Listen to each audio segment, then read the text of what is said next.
why graph? ஏன் graph necessary?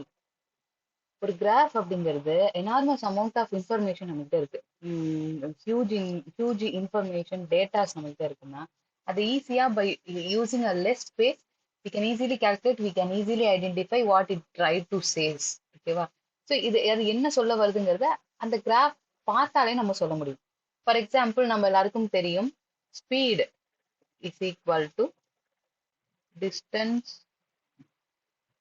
By time. So இப்போ எனக்கு ஸ்பீட் கிராஃப் வேணும்னா இதை ஒய் ஆக்சிஸ்லையும் இதை எக்ஸ் ஆக்சிஸ்லையும் புட் பண்ணணும். அப்பதான் டிவைட் பண்ணும்போது எனக்கு ஸ்பீடு கிடைக்கும் இல்லையா?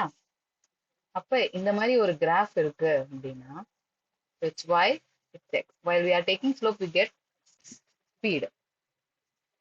இப்ப இந்த மாதிரி ஒரு கிராஃப் இருக்கு மேம் அப்படின்னா ஈச் இங்க எவ்வளவு டிஃபரன்ஸோ இங்கேயும் அவ்வளோ லென்த், இங்க எவ்வளவு லென்த்தோ இங்கேயும் அவ்வளோ லென்த், இப்படி எனக்கு கான்ஸ்டன்டா மூவ் ஆகுதுன்னா இந்த கிராஃப் தான் என்ன சொல்லுவோம்?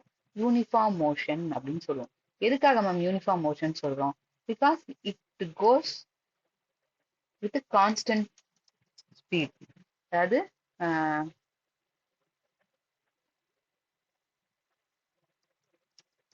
இருக்குன்னா ஃபார் எக்ஸாம்பிள் 4 இருக்கு, இது 2, ஓகேவா?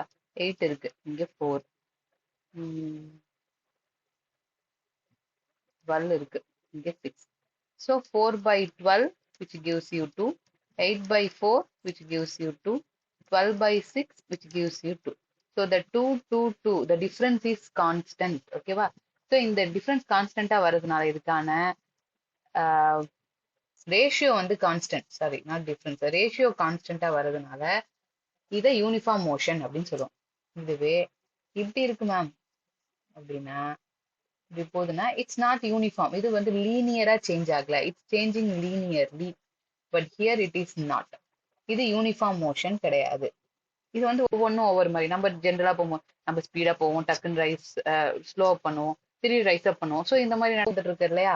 ஸோ இந்த இடத்துல இது கான்ஸ்டன்ட் கிடையாது மேம். சில இடத்துல எப்படி கொடுக்குறாங்க, இப்படி லைனா போகுது அப்படின்னா இதுக்கு பேர் என்ன ma'am? For example each time changes. இங்க வந்து நான் வந்து என்ன போடுவேன்? டைம். ஏன்னா எக்ஸ் ஆக்சிஸ்ல டைம் இருக்கு, ஒய் ஆக்சிஸ்ல டிஸ்டன்ஸ் இருக்கு இல்லையா? இப்போ இந்த இடம் வந்துட்டு 20 கிலோமீட்டர்ல இருக்கு, நீங்க நிக்கிற அப்படின்னா ஸோ 1 2 ஈச் செகண்ட், இல்ல ஹாரோ எங்க பார்த்தாலும் இங்கே நிக்குதுன்னா அப்ப என்ன அர்த்தம்? அது வந்து ரெஸ்ட்ல இருக்கு அப்படின்னு அர்த்தம். ஸோ ஒரு கிராஃபை பொறுத்த வரைக்கும் அது எப்படி போகுது அப்படிங்கிறத பொறுத்து நம்ம எய்தர் யூனிஃபார்மா லைக் நான் யூனிஃபார்மா அப்படி இல்லைன்னா ரெஸ்டா அப்படிங்கிறத இந்த கிராஃபோட just by seeing the line we can easily identify what it tries to say. Okay.